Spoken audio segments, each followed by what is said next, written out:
আওয়ামী লীগ হওয়া খুবই কঠিন। আপনি বিএনপি আওয়ামী লীগ হইতে পারবে না। এটা আপনি এখন যদি ব্যাখ্যা করতে পারবো না, তাই আমি এখন বলছি না।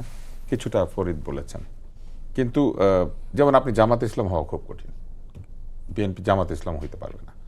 তো যে জায়গাটাতে আপনি আমাকে প্রশ্ন করেছেন ওইখানে আমি এতটুকুই বলবো যে উচ্চ কক্ষের যে প্রস্তাব এটা কিন্তু 2018 সালে বিএনপিও দিয়েছে। ফলে এরকম বিএনপি অনেক সংস্কারের প্রস্তাব বিএনপি দিয়েছে।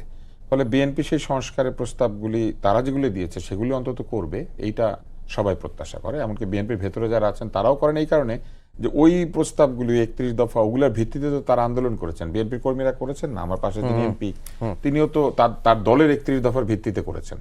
জুলাই আন্দোলনের কথা ভুলে যান, তাহলে ওই 31 দফার কিছু কিছু জায়গা তো বিএনপিকে পূরণ করতে হবে, কারণ ওইটার জন্য বিএনপির নেতাকর্মীরা প্রাণ দিয়েছেন তো, বা অত্যাচার নির্যাতন সহ্য করেছেন।